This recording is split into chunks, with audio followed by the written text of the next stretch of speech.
મિત્રો, ઓરિએન્ટેશનના આજના પહેલા સેશનમાં આપણી સાથે ગુજરાત સરકારના નિવૃત્ત મુખ્ય સચિવ શ્રી ડૉક્ટર VRS પાલકી સાહેબ છે, જેઓ 1964ની બેચના ડાયરેક્ટર IAS ઓફિસર તરીકે ગુજરાત સરકારની સેવામાં જોડાયા. ભારત સરકારમાંથી પસંદગી પામી પછી ગુજરાત બેચ તરફ થયું. ત્યાર પછી ઘણી મહત્વની જગ્યાએ સાહેબ અમરેલીથી માંડીને આસિસ્ટન્ટ કલેક્ટર DGO સેક્રેટરી જુદા જુદા ડિપાર્ટમેન્ટમાં, જુદા જુદા રિઝર્વ ડિપાર્ટમેન્ટમાં સાહેબ ફરજો બજાવી છે અને ચીફ સેક્રેટરીના પદે પહોંચ્યા પછી નિવૃત્તિ લઈ અત્યારે પણ સ્પીપાને પોતાની સેવાઓ આપી રહ્યા છે.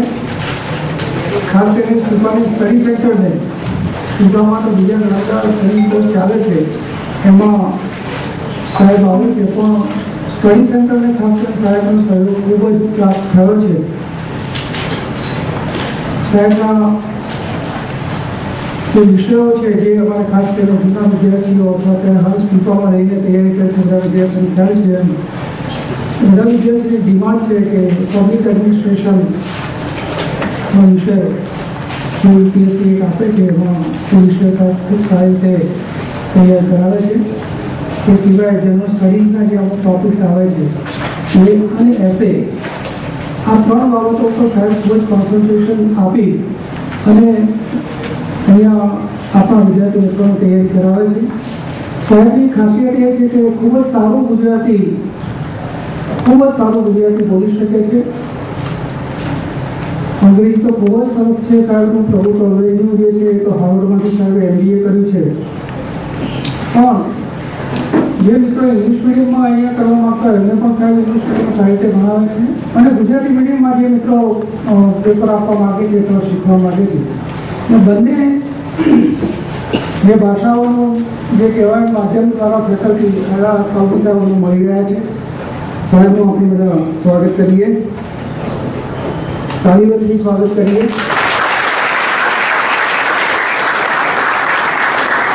હું વિશેષતાને નહીં લઉં. હવે સાહેબને વિનંતી કરું છું કે સાહેબનો આજનો ટોપિક છે overview of UPSC civil service examination. સાહેબ પ્રેઝન્ટેશન પણ આપવાના છે એના વક્તવ્ય દરમિયાન. આપ જોજો, ધ્યાનપૂર્વક બહુ સરસ માનનીય આખું પ્રેઝન્ટેશન સાહેબે તૈયાર કર્યું છે અને જેના ઉપરથી એનાલિસિસ તમે કરી શકશો પ્રેઝન્ટેશન જોયા પછી કે તમારે કયો વિષય પસંદ કરવો, તમારી તૈયારી કઈ રીતે કરવી. એ ખૂબ જ સુંદર પ્રેઝન્ટેશન સાહેબ આપના છે. આપણે આદરણીય ડૉક્ટર VRS પાલકી સાહેબને વિનંતી કરીએ કે આપણને માર્ગદર્શન આપો. સાહેબ અને મિત્રો, સૌ પ્રથમ તો તમને સૌને કોંગ્રેચ્યુલેશન્સ આપું છું કે IAS સિવિલ સર્વિસ એક્ઝામ જેવી ટફ એક્ઝામિનેશન માટે તમે તૈયાર થયા છો. અમારી સર્વિસમાં IIM-ના ગ્રેજ્યુએટ્સ પણ છે, IIT-ના ગ્રેજ્યુએટ્સ પણ છે. IIT-ના ગ્રેજ્યુએટ્સ પણ સેકન્ડ એટેમ્પ્ટ, થર્ડ એટેમ્પ્ટમાં પાસ થયા છે. એટલે આટલું ટફ ઇન્ટરેસ્ટિંગ ચેલેન્જ છે. તો આ ચેલેન્જને ઝીલવા માટે તમે જે તૈયારી બતાવી છે એ બદલ સૌ પ્રથમ તમને બધાને અભિનંદન આપું છું. હવે આ પ્રેઝન્ટેશન, થેન્ક યુ અને all the best to you from moment number 1. એટલે આ નિર્ણય કર્યો એ ટેરિફિક ચેલેન્જ છે. IIT ખડગપુર, IIT દિલ્હીના કેન્ડિડેટ્સ સાથે હું કોમ્પિટિશનમાં ઉતરી શકું છું અને વિજયી થઈ શકું છું.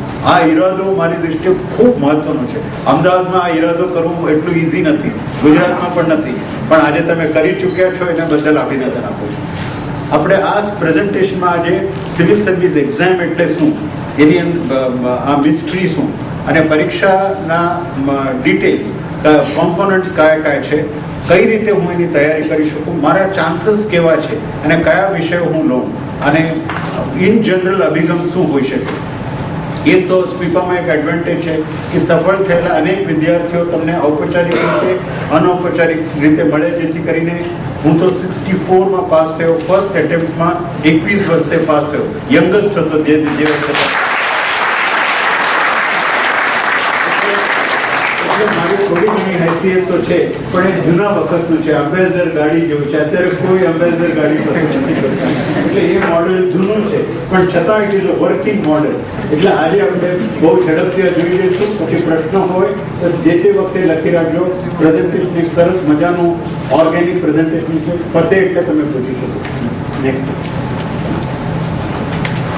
એક તો contemplating to join the IAS અને ટોપ સર્વિસીસ માટે મેં જેમ કહ્યું કોંગ્રેચ્યુલેશન. નેક્સ્ટ, જો why take the civil service exam, તો ઘણાને હશે કે ભાઈ જો અમે ચાર્ટર્ડ અકાઉન્ટન્ટ બની શકીએ, અમે જીપીએસસીની પરીક્ષા આપી શકીએ, પરદેશ જઈ શકીએ વગેરે, પણ છતાં પણ અમે જોઈએ છીએ દર વર્ષે ગુજરાતમાં જે વેવ છે, મોજું છે આઈએએસ માટેનું, વધતું જ જાય છે. ગયા 2 મહિનામાં કલેક્ટર અમદાવાદને હું મળ્યો, યુપીએસસીની પરીક્ષાની ગોઠવણ કરતા હતા.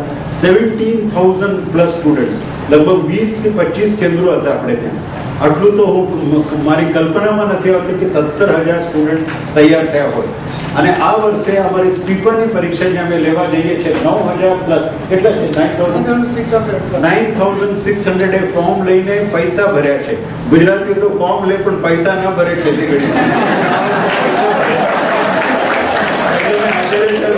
પૈસા કેટલા ભર્યા છે એ ફિગર મને આપો. એટલે 9,000 જેટલા ભરતા હોય તો ખરેખર કઈ તુમાં હશે. તો એમાં મેઇન વસ્તુ તો પ્રેસ્ટીજ. તમે જુઓ કલેક્ટર, પોલીસ કમિશનર અને બીજા સિનિયર ઓફિસર્સનો કેટલું મોભો હોય છે. સ્ટેટસ, પાવર અને સ્ટિમ્યુલેટિંગ વર્ક. તમે હિન્દુસ્તાન લીવરમાં કે લાર્સન એન્ડ ટોબ્રોમાં જોડાઓ, સ્વિચ ગિયરનું કામ કરો તો જિંદગીભર સ્વિચ ગિયરનું કરશો, કોઈ ગ્રેટ વેરાયટી નથી. હિન્દુસ્તાન લીવરમાં સાબુ વેચતા હોય, લક્સને બદલે બીજું કોઈ સાબુ હશે, એ જ મોસ્ટ ઓફ ધ ટાઈમ વેચતા કરશો. પણ આમાં એવું નથી. એગ્રીકલ્ચર ખાતું છે, ઇન્ડસ્ટ્રીઝ છે. હું પરદેશમાં 3 વર્ષ ભૂટાનમાં હતો, હાર્વર્ડમાં મને મોકલ્યું, અને મેડિકલ ખાતું, પ્લાનિંગ ખાતું, અનેક ડિપાર્ટમેન્ટ્સમાં આપણે કામ કરી શક્યા. એટલે ચેન્જ ઓફ વર્ક અને ગુડ પે એન્ડ પરક્વિઝિટ્સ. તમે ગાંધીનગરમાં આવીને જો લગભગ અડધું ફૂટબોલ ફિલ્ડમાં એટલું મોટું ઘરનું કમ્પાઉન્ડ હોય છે. કલેક્ટર અમરેલી તરીકે તો 2 ફૂટબોલ ગ્રાઉન્ડમાં આવી જાય એટલું મોટું પેલું હતું. હવે એ કઈ આપણને ડે ટુ ડેમાં પેલું કરે એવું નથી, પણ શહેરમાં સૌથી ઓનર્ડ પર્સન તરીકે જૂના વખતમાં નગર શેઠ જે પ્રેસ્ટીજ અનુભવતા હતા, એ મોરલેસ આઈએએસ ને સેન્ટ્રલ સર્વિસીસ ને બધા અનુભવે છે. ગુડ પર્ક્સ અને ટ્રેનિંગ એન્ડ ગોઈંગ ઓવરસીઝ. જો સરકારમાં હતો એટલે રશિયાની મુલાકાતે ગયો, ઇઝરાયલની મુલાકાતે ગયો, મેક્સિકોની મુલાકાતે ગયો. હાર્વર્ડમાં 1 વર્ષ મેં MPA નું કોર્સ કર્યું. 37-40 લાખ રૂપિયા તો તે જમાનામાં થયા 1980માં. આટલું કોણ આપે ભાઈ? સૌથી પાવરફુલ સસરો હોય, પૈસાદાર હોય તો આટલો પૈસા. મને લાગે છે કે આના જેવો સસરો તો બીજું મળી ન શકે. Next one, what the exams are about. તો એક તો એક્ઝામ્સ, આ સિવિલ સર્વિસ એક્ઝામનો મિથ્સ ઘણાને લાગતો હશે આપણાથી થશે જ નહીં, કે ક્યારે આપણે કરીશું, આ તો કોન્વેન્ટ સ્કૂલ વાળા માટે છે. આવી બધી અનેક મિથ્સ છે જે દંતકથા જેવું છે, સાચું નથી પણ છતાં ચલણમાં છે. એટલે આજે આપણે જોઈ લઈએ ફ્રોમ સમબડ. હું 40 વર્ષ આ સર્વિસમાં રહ્યો, 10 વર્ષ આ સેન્ટરની સંચાલન તો ન કહું પણ મદદમાં રહ્યો, એટલે હું કહી શકું. નેક્સ્ટ, તો એક તો આ આઈએએસ ની પરીક્ષા, આઈએએસ શબ્દ આપણે વાપરીએ છીએ પણ ખરેખર આઈએએસ સિવાય 17 અધર ક્લાસ 1 સર્વિસીસ છે. હવે ક્લાસ 1 એટલે શું કે જિલ્લામાં તમે ડીએસપી તરીકે નોકરી શરૂ કરો, પોસ્ટલ ખાતામાં જોડાઓ તો સિનિયર સુપરિન્ટેન્ડન્ટ પોસ્ટલ સર્વિસ તરીકે, અને 7-8 વર્ષમાં પોસ્ટમાસ્ટર જનરલ બની શકો વગેરે. અને એ જ રીતે રેલવેમાં જોડાઓ તો 25-30 વર્ષમાં general manager of western railway થઈ શકો, ડિવિઝનલ સુપરિન્ટેન્ડન્ટ તરીકે શરૂ કરી શકો નોકરી. અને એટલે આ જાતની અનેક સર્વિસીસ છે. આપણે સર્વિસીસનું જસ્ટ એક ગ્લિમ્સ, એક ઝલક, છોટી સી ઝલક લઈ લેते हैं. અને નવ ગ્રુપ બી એટલે એનાથી એક સ્ટેપ નીચે વાળા સર્વિસીસ છે. દાખલા તરીકે આંદામાન નિકોબાર આઇલેન્ડ છે, દાદરા નગર હવેલી છે. એમની પાસે એટલા પૈસા નથી કે ભાઈ અલગ રીતે પોતાનું રિક્રુટમેન્ટ કરે, તો એ કહે છે કે ભાઈ આઈએએસમાં જે નેરોલી મિસ કરી ગયા હોય એવા 8-10 અમને આપો દર વર્ષે. તો આ જીએએસની પરીક્ષામાં જે લાભ મળે છે એ દાદરા નગર હવેલીના ડેપ્યુટી કલેક્ટર તમારે થવું હોય તો આ એક્ઝામમાં તમારું 1000th રેન્ક આવે તો પણ દાદરા નગર હવેલી, દીવ, આંદામાન નિકોબાર આઇલેન્ડ વગેરેમાં આવી શકો. એ ગ્રુપ બી સર્વિસીસ છે. નેક્સ્ટ, અને વેકન્સીઝ તો હવે 1000 ને વટાવી ગયું છે. અમારા જમાનામાં 250-300 હતું. મારા પ્રેઝન્ટેશનમાં 700-800 ની મેં વાત કરી છે, પણ ગયા વર્ષે ક્લોઝ ટુ 1000, અને આવનાર વર્ષોમાં પણ ઇટ વિલ બી એક્સીડિંગ 1000. એટલે 1000 વેકન્સીઝ તો ઇમ્પ્રેસિવ ફિગર છે. અને 3 મેઇન પ્રેસ્ટિજિયસ સર્વિસીસ તો આઈએએસ, ઇન્ડિયન ફોરેન સર્વિસ એટલે આપણે ambassador, consulate general, first secretary, second secretary વગેરે પરદેશમાં, પેરિસમાં, લંડનમાં પણ, સાથે સાથે નાઇજીરિયા, અંગોલા, ન્યુઝીલેન્ડમાં પણ પોસ્ટિંગ થઈ શકે. એમાંય સારા સસરાનો જરૂર પડે છે. હોય તો ફ્રાન્સ ને ઇંગ્લેન્ડમાં પોસ્ટિંગ મળે, ન હોય તો આફ્રિકા ને બધામાં પણ જવું પડે. આ વર્ષમાં સ્પીપાનો એક બે વિદ્યાર્થી જે IFS માં આવ્યો, એનો સસરો એટલો બળવાન મને ન લાગ્યો, એટલે ઈરાન પોસ્ટિંગ થઈ છે અત્યારે. તો IAS તો બહુ જ ચર્ચાયેલી સર્વિસ છે. કલેક્ટરો, કમિશનરો અને બધા બને છે, અને આ સંસ્થામાં પણ હેડ IAS છે. ફોરેન સર્વિસ લગભગ 2/3 જેટલું તમારો ટાઈમ પરદેશમાં હોય, પણ એથી બધું ઇન્ટરેસ્ટિંગ યુનાઇટેડ નેશન્સ છે, સંયુક્ત રાષ્ટ્ર, જેમાં સેલેરીઝ બહુ જ સારા છે. આપણા ઘણા IFS ઓફિસર્સ યુનાઇટેડ નેશન્સમાં કામ કરે છે, અને એટલું ઇમ્પ્રેસિવ કામ હોય કે પરમનન્ટલી અબ્ઝોર્બ પણ થઈ જાય છે. જેના સગા સંબંધીઓ ન્યુયોર્કમાં હોય, વોશિંગ્ટનમાં હોય, પેરિસમાં રહેવાની ઈચ્છા ધરાવતા હોય, તો IFS ઇઝ ધ થિંગ. અને ઇન્ડિયન પોલીસ સર્વિસ ખૂબ બહુ ચર્ચિત છે. પ્લસ એન્ડ માઇનસ બંને છે, પણ અમુક વિદ્યાર્થીઓ જે સ્પોર્ટ્સમેન હોય, આર્મીમાં જોડાવા માટેનું એનું મન હોય, એવા હોય ને ખરેખર ફિલ્ડમાં લોકોને કમેન્ડ કરી શકે પરિસ્થિતિઓ એવા હોય, તો એના માટે ઇન્ડિયન પોલીસ સર્વિસ પણ ઇન્ટરેસ્ટિંગ છે. પણ અત્યારના ચેલેન્જીસ ખૂબ વધારે છે, એટલે વિચાર કરીને પોલીસ સર્વિસનું પેલું કરો. ગર્લ્સ પણ સારું કામ કરી શકે છે. અમારે ત્યાંથી લીના પાટીલ કરીને 2 વર્ષ પહેલા આયુર્વેદની ગ્રેજ્યુએટ હતી, 2 છોકરાની માં હતી, અને છતાં એને IPS સર્વિસ એમાં પસંદ થઈ, અને પહેલી વર્ષે ઇન્ટરવ્યુ સુધી ગઈ, અને સેકન્ડ યર એકચ્યુઅલ પાસ પણ થઈ ગઈ, અને અત્યારે હૈદરાબાદ ખાતે ટ્રેનિંગ લઈ રહી છે. એટલે woman candidate, Ayurveda plus 2 children, છતાં પોલીસ સર્વિસમાં યુનિફોર્મ પહેરીને આવશે. નેક્સ્ટ. તો અન્ય સર્વિસીસ જે છે એમાં 5 એકાઉન્ટ સર્વિસીસ છે. તમારામાંથી જે લોકોએ BCom, MCom વગેરે કર્યું હોય, એમના માટે ખૂબ જ અનુકૂળ થાય એવું છે. પોસ્ટલ ટેલિગ્રાફનું, ઇન્ડિયન ઓડિટ્સ, મિલિટરીનું અલગ છે, defence account, civil account service અને રેલવે અકાઉન્ટ સર્વિસ. આમાંથી railway account service top of the ઓર્ડરમાં મૂકો, કારણ તમને free travel, air condition salon, આખું કમ્પાર્ટમેન્ટ તમે મોટા થશો ત્યારે મળશે. એટલું જ નહીં, જિંદગી મેં ભી ઓર જિંદગી કે બાદ ભી, અને રિટાયરમેન્ટ પછી પણ તમને મળશે. રિટાયર થયા પછી પણ તમારા wife and children below 18 years તમે લઈને ગમે ત્યાં ફરી શકશો. એટલે that's quite an interesting service. Next question. તો પછી કસ્ટમ્સ અને રેવન્યુ, આ ગુજરાતના માટે મોસ્ટ ફેવરિટ સર્વિસ છે. બધાને લાગે છે કે મારો દીકરો કે મારો જમાઈ ઇન્કમ ટેક્સમાં હોય તો કેટલું સારું, આપણા બધા પ્રશ્નો ઉકેલાઈ જાય. અને કસ્ટમ્સમાં પણ ઉદ્યોગપતિઓને માટે તો કસ્ટમ સર્વિસમાં દીકરો કે જમાઈ હોય તો એનો ઉદ્યોગ તો ઇમિડિયેટલી 4 ગણો એનું શેરના ભાવ ઉચકાશે. એટલે એટલું ઉપયોગી હોય છે ડે ટુ ડે લાઈફમાં. એટલે આ બે અમારા વિદ્યાર્થીઓનું ખાસ પસંદગીનું છે. નેક્સ્ટ. તો એ સિવાય રેલવે ટ્રાફિક, રેલવે પર્સોનેલ અને રેલવે પ્રોટેક્શન ફોર્સ પણ છે.